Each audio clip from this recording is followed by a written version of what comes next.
Hi there, and welcome to Tales Upon the High Seas, a short story adventure series by me, Mennie. In this episode, I'm reading December the 1st, 2007, Mullaghmore Head, Ireland. I'm reading to you from Portrush on the north coast of Ireland. Thank you for listening, and I hope you enjoy it.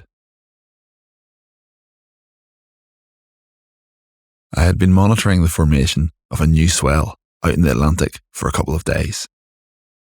Early forecasts were in the 13-metre range. That meant one thing. Potentially, the biggest swell ever was on its way. Typically, the wind was also forecast to be wild. Mullaghmore Head tends to break in the full brunt of the storms, and often it handles it well. The odd time, though, these big storms just plough straight into Ireland and the surf is not rideable. There was a high chance that would be the case with this storm. If, however, this swell materialised and was rideable, it looked like Saturday morning of December the 1st was going to be the window of opportunity for it. It is rare for a swell that appears on forecasts a week out to hold its size, and generally we would get swell that is less than was originally predicted. However, this swell continued to grow on the forecasting models. It was Tuesday, 27th of November, and the swell, although still a few days out, was holding its size at sea. I was feeling very optimistic, despite the apocalyptic conditions on the weather charts of weather warnings and chaotic wind. I had become good at making the call for Mullaghmore swells to this point, and I reckoned this was going to be the biggest yet. There was no chance of anywhere else being able to handle the hurricane-force winds with swell of that size. Mullaghmore has a bump on the headland which deflects some of the wind, so even on the wildest days, it can sometimes be possible to sneak onto a few big ones out there if the tow team know what they're doing. I needed a partner, so called my friend, South African, Duncan Scott. I had no other options except Duncan if I wanted to ride this swell. He is without doubt one of the best in the business, so I was really hoping he was going to be both available and keen to roll the dice and make the trip to Ireland for the potential window of opportunity, which was still looking likely to be Saturday morning, December the 1st. Duncan rarely misses a swell, and I love surfing with him. He's a switched-on guy, and I always feel safe with him. He's an intelligent man and a very good surfer. He surfs with ease and great technical ability in all conditions. Duncan had been watching the storm develop on the weather forecast too, but everyone he spoke to thought it was going to be unrideable due to the wind. He was obviously keen to surf, so I told him I wanted to tow surf it, and that I was sure that the small 3-hour window on Saturday morning, where the wind forecast appeared to be holding true at 18 knots from the southwest, was going to materialise before the storm would go nuts. I was sure that little window would give us enough of a drop in the wind to pull this off.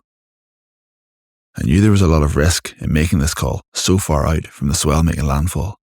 The weather changes here every 2 minutes, and making a call on a giant storm being rideable so far in advance is very difficult to do, but something told me this was worth the risk. We both knew this was a giant swell, and agreed that Duncan should take the risk and fly over. He boarded a flight that night. I collected him from the airport, and we spent an hour driving to my house, talking excitedly about what was potentially on the cards. We spent the next 2 days watching the swell on the net, monitoring its movements through the Atlantic. It was still holding its size. In fact, it had risen to a massive 14.4 metres at 16-second intervals on the predictions. This was a massive swell. Mullaghmore usually starts to be big enough to break all through the tide at around 5 metres, and you will get wave faces at 20 foot plus from a swell that big, with a decent interval between the waves of about 14 seconds. You might be wondering how a 5-metre swell can create a wave face so much bigger. Well, it's because although the swell is 5 metres, it will decrease in size as it gets closer to the coast. But when it actually hits the reef at Mullaghmore and begins to break, the wave draws water off the reef, increasing the face size to around twice the size of the swell, sometimes more, depending on the spot. So, it didn't take a rocket scientist to do the maths on this one. There was no doubt that this was going to be a significant day in Irish surfing, if we got to ride a few. We got the equipment ready on Friday morning and headed off to Mullaghmore. We knew it wasn't going to be possible to paddle into any of these waves, as the swell was going to be so big and the wind so strong, so we didn't load any of the big wave guns this time, only the surf kit. Let me explain what I mean about kit. This isn't like getting a board from your garage, throwing it in the car and heading to the beach. Tow surfing is a mission from the word go. I have a long wheelbase van. It gets loaded with so much stuff it's unbelievable. It's a bit like when you go on holiday for a weekend, but you bring enough clothes for a month, knowing full well that you won't wear the half of them. But if you didn't bring 2 t-shirts, you can be sure you'll spill your dinner down the only one that you do have. That's like tow surfing. I've learned to bring absolutely everything, so that in any eventuality, I have a spare. That involves spare wetsuits, spare boards, spare foot straps, screws and fins for the boards, and resin repair kits in case I damage boards. It involves extra straps for tying down the seats of the ski.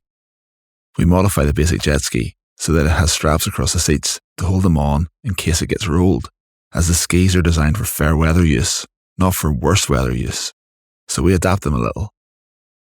I bring spare light boards for the trailer, spare wheel bearings, grease for the wheels, spare tyres, spare life jackets, spare ski batteries, spare ropes, anchor, spare tools. Really, I could list so much stuff that rarely gets used, but every now and again, something is needed. I remember one time, my brother and I had changed the wheel bearings on the ski trailer, but over-tightened the nuts on them. I got about 300 yards down the country lane before the right-hand wheel overtook me on the road. Both wheel bearings had broken. The ski and trailer ended up on the road and then had to be lifted by a forklift back into the yard, where I was lucky enough to have enough spares to fix them properly. Seriously, you would never dream of both bearings going at once, but with tow surfing, anything is possible. Duncan and I went for a warm-up session on Friday afternoon as the swell was starting to show. It was small, but it allowed us to blow the jitters out and get some nervous energy released before the full brunt of the swell would hit. There was a definite buzz about this storm. I had a phone call that evening from Owen Conlon, a journalist with the Sun newspaper. Owen has printed some photos of me in the past, and as the forecasted storm was all over the news, he wanted to know if I was going to attempt to ride it. The swell was drawing the attention of not only surfers, but the public itself. My phone was ringing off the hook, with friends and family wishing me luck, telling me to be safe and sending texts, as they were concerned for me and wanting me to come home safe. You must remember, big wave surfing in Ireland was still fairly under the radar at this point, and not really recognised by the general public, yet. I started to think the surf on its way was going to be supersized.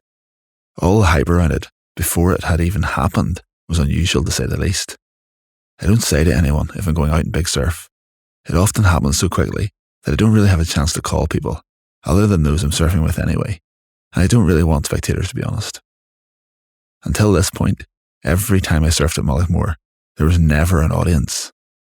Often, I would have a friend on the headland, keeping an eye on us, or taking pictures, but that was the height of it in terms of spectators, other than a few cars that happened to be driving around the headland and stopped to see what was happening. This time was different, as this storm had shown in the charts a long time out and had deepened in strength. The media were hyping the storm, and that was drawing attention to it. I was shocked at how many people were calling me. There were weather warnings all over the country, and the Coast Guard had warnings all along the coast. One radio article even had a man warning people to stay indoors and not to consider surfing on Saturday. There was a real fear in the air of what was about to smash into the west coast of Ireland in the morning. As it turned out, Richie Fitzgerald and Gabe Davies had been filming their film Wave Riders in Ireland over the past few months. Although they had already wrapped it up, this swell came on the last day of filming, so they wanted to have it as the finale to their film, and rightly so. Richie is a local, and to have been making a film about surfing in Ireland, and to get the chance to include this coming swell was a unique opportunity. I didn't sleep well the night before the swell. I was lying in bed listening for the wind. Do you know when you're lying in bed and you hear a noise downstairs? You lie there silently and still, moving only your eyeballs to make sure what the noise was. Well, that's what I was doing. I was trying to hear if the storm had arrived. I got up early. I remember standing in the foyer of the hotel at 6 a.m. in the dark, looking at the harbour. The wind was already picking up. Usually at Mullaghmore, if the harbour is choppy, with the wind blowing on it, then it is a good sign, as the surf spot is on the other side of the headland and would therefore be in a wind shadow to some degree. Duncan and I drove round to take a look from the road. We peered out into the inky darkness and could see mountains of white water all over the headland. There was no doubt about it. Even in the dark, it was obvious that the swell was gigantic and the wind was holding a good direction. We watched for about 15 minutes before Gabe and Richie rolled up in their van. It was getting brighter all the time. They pulled up beside the passenger side window, blocking the empty road, and began watching. There was silence for about 30 seconds before they rolled the window down, and Richie said, "Sham, it looks huge. How big do you think it is out there?" We all ummed and ahed for a couple of seconds, as no one really wanted to commit, saying what all four of us were really thinking. "I reckon it's about 60 foot in the face out there, on the sets," I said. Everyone looked at me as I said that, and then looked away without saying anything. I think we all already knew that. They just wanted to see if we thought the same. Duncan and I were ready to go. We knew we didn't have long to do this, as the conditions were barely holding. We reckoned by 11 a.m. it would be so violent out there that we would be forced back to shore. We dropped the ski down the slip and set up and launched before it was even fully bright. The camera crew were buzzing around at the slipway in a panic, trying to get their gear set up. Duncan and I drove out the harbour mouth. As we rounded the harbour wall, I saw a wave break completely over it. I had never seen this happen before. You can get a wee bit of whitewater blown over it from time to time, but this was a full-on wave. It washed over the 25-foot wall like it was a curb on the road. I remember thinking, it's going to be massive out there. I also remember thinking, the size is relative, and what seems massive to me right now might seem normal to someone in Hawaii or Mavericks. We kept heading out to sea. When I turn around the harbour wall at Mullaghmore, I begin to take the swell on the bow of the ski. This is the time that I usually begin imagining what is actually out there. I suppose it's the first moment I feel the energy of the ocean. My mind runs wild and I envisage the most horrific sized waves and begin to doubt myself and my ability. The fear still comes up every time to varying degrees. It's just something I've learned to deal with and accept. I think if you go out there and don't expect to be scared, then you're in for a shock. We motored out, climbing over bigger and bigger lines of dark ocean swell that had spent most of their energy out on the headland and were flowing into Donegal Bay. We made our way out to the peak of the wave, right out the back, keeping a wide berth in case any monsters would catch us by surprise. It was clear to me that these were the biggest waves I had ever been in. Huge, flawless peaks were stacking on the reef, drawing tons of water from it, and then pouring out into massive, dark, cavernous tubes. We watched a few sets breaking, and we were hooting like we'd just won the lottery. It was amazing to watch these perfect, beautiful waves detonating one after another. Even as I write this, I can still picture one of them, stacked up in the reef as we perched on top of its shoulder, looking down and into the massive pit. It was incredible. I heard the engine of another ski, and when I turned around, it was Richie and Gabe arriving out to the channel with their film crew coming behind in a rib. The very first thing I noticed as they arrived out was that the wetsuit Richie was wearing was identical to Duncan's. They were both sponsored by O'Neill Wetsuits, a Californian brand at the time. O'Neill had made a few white suits for some of its riders, and they happened to be both wearing them on this day. It made them look like the stormtroopers from Star Wars, and was quite fitting for this occasion. Gabe and Richie began towing on a few smaller insiders to warm up, and probably bank footage for the film. I didn't think we had time to warm up. This swell wasn't going to tolerate us taking our time.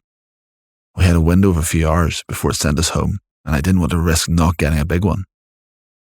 Duncan and I were only interested in riding as big as we could, and hoped that by picking off the biggest ones we could, that we would potentially nail some of the best rides of our lives.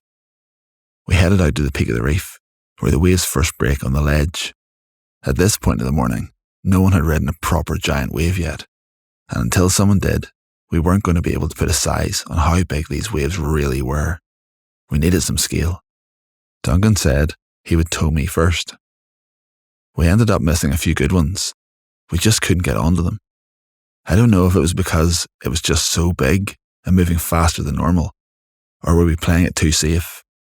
Meanwhile, Richie and Gabe were racking up the wave count a little further down the reef.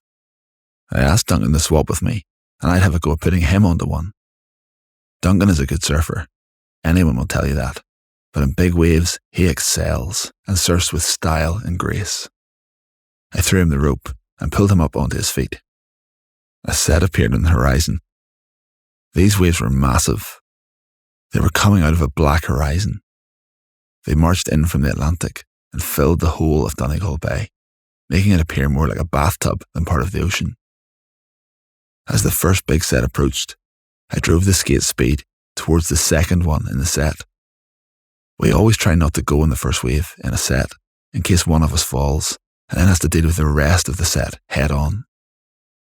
It is safer to choose the last one if possible, but we also want to ride the biggest, so sometimes we have to take the risk of maybe falling early in a set wave and facing another 4 or 5 waves head on.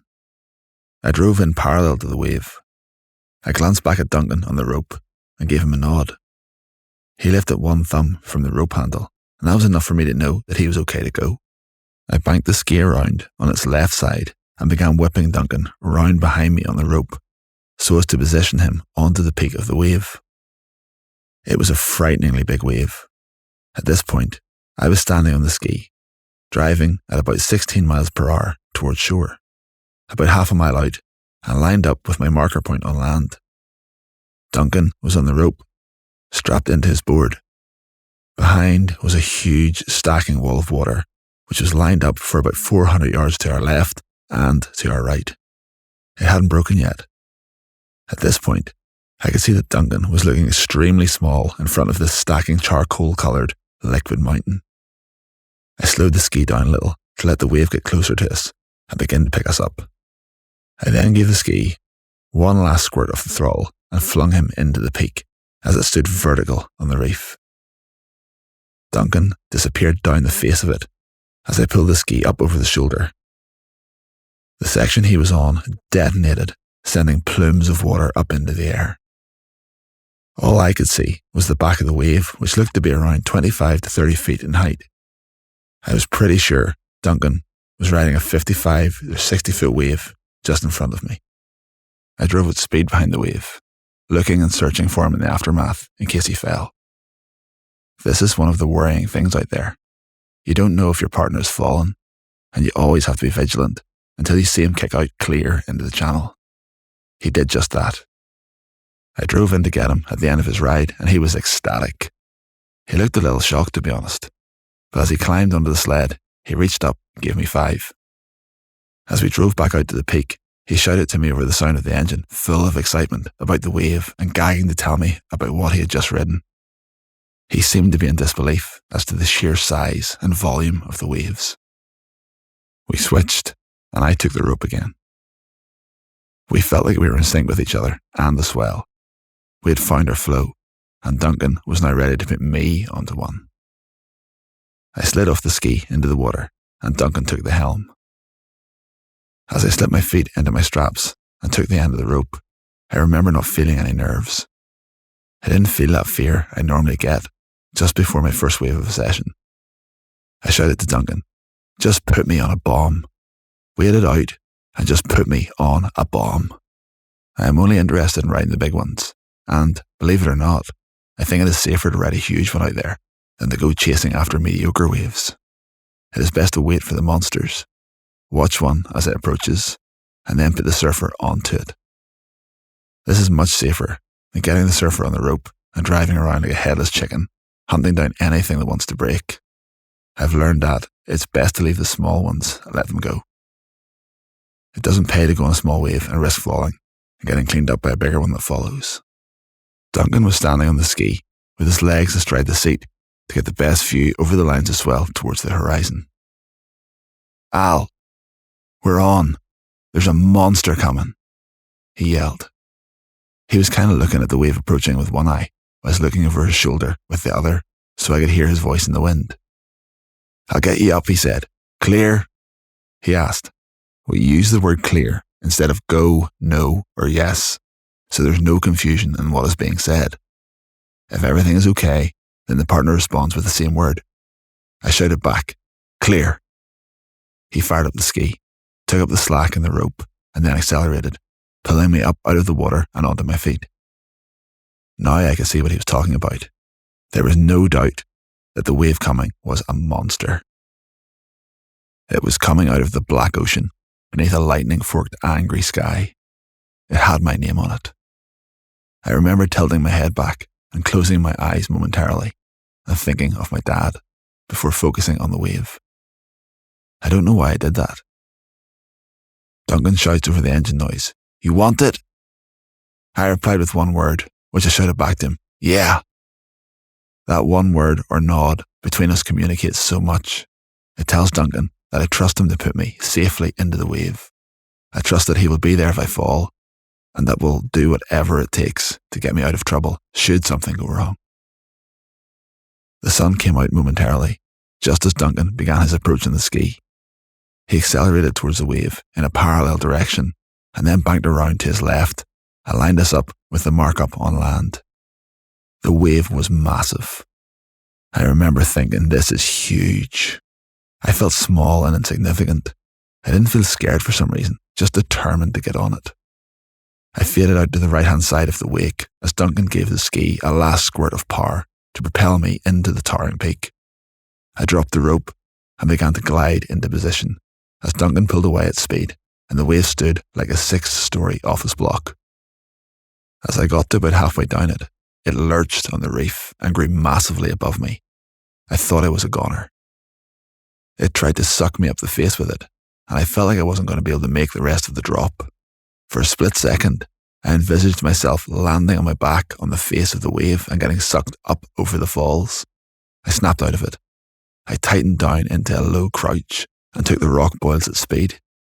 My board chattered off the surface of the wave and the boils. I made it out to the channel without falling. I was so excited. I was going nuts. I couldn't calm down. I was just so excited. I mean, ecstatic. I was squealing. Sometimes the ride is so intense that it is difficult to absorb all the action whilst on it. And it isn't until after it that the full feeling kicks in and I can relive the ride in my head. It is a mix of excitement and relief, I suppose. It comes from being so close to disaster, but riding out of it and into safety that keeps me hooked in this. Duncan came in and got me on the ski. Richie drove up and said, "Sham, that was nuts. I was scared for you, big man." He looked shocked. He said, "I've never seen you look so small." Duncan and I were high-fiving and hugging, completely loving the moment. It was a great feeling. We all rode some more waves that day. Gabe went on the end section of one that was frightening. It stood really tall behind him as he bottom turned around the section before it covered him in spray, making him disappear for a moment and then reappear and ride out of it successfully. It was truly gigantic. Richie went on a big, thick one that shut down behind him, driving him deep into the only wipeout of the session. He later told me he could see the rock ledge underwater. He got hit really hard, and he must have been pretty deep, even with 2 impact vests on. There was a definite threatening feel to the surf that day, and we all knew that one mistake could have horrific consequences. We were forced ashore by raging winds and hailstones at 11 a.m.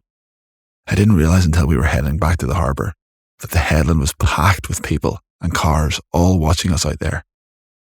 There was even a guy with a mobile catering van selling crepes. Normally, we might see 1 or 2 people drive around the isolated headland, but it turned out that people had actually driven from all over the place to see us surf that day. To my amazement, we met a guy called Justin Avery, an Australian living in London. He heard from his friend in Ireland that some surfers were going to have a go at riding this swell. He boarded a plane and drove through the night, slept in the car, and then filmed the session. Duncan and I were buzzing. I knew it was a big session, but I didn't realise just how big until we saw the photographs. Even we were in shock as to what had just gone down. All our phones were ringing hot with friends and family checking to see if we were back in, and more importantly, to find out how big it was. Journalists were ringing from all over the world for interviews and photos. The next day, photos and quotes from us were printed in newspapers all over the country. International websites were running stuff too. We were getting emails from other surfers in Hawaii and California congratulating us. It was crazy. We made BBC World News, BBC Radio 1, The Times, The Sun, the list goes on and on. It was unreal. We spent the next week doing multiple interviews daily for radio stations, websites, magazines and newspapers. Suddenly, not only did the surfing world know that big waves existed in Ireland and that a handful of people are riding them, but also the general public were seeing it in their homes and in their newspapers. The Coleraine Chronicle and the Coleraine Times ran a story and some photos later in the week. A local man from Castle Rock came and spoke to me about the article. I remember when he first saw photos of me riding waves at Mavericks in California, that he commented, "You don't get waves like that in this country." I replied at the time, "You do. I'll prove it someday." At the time, he obviously thought I didn't know what I was talking about, but now he knows differently. Shortly after the swell, we heard on the news that the swell was the biggest ever recorded swell in Irish waters at the time. One of the wave boys had broken a previously recorded high. All four of us were nominees in Surfer Magazine's Heavy Water Award that year. The waves we rode were recognised by the Billabong XXL competition too. This wasn't the first time we were recognised by them, but this year we stood more of a chance of doing well, as some of our rides appeared to be contenders in the biggest wave category. We were invited over to Anaheim, California by the organisers Bill Sharp and Sam George for the award ceremony in April. I had recently returned from another trip to Mavericks, but I thought that the expense of going back over to the States was worth paying for, as I don't think a surfer from the UK or Ireland had ever been invited to that.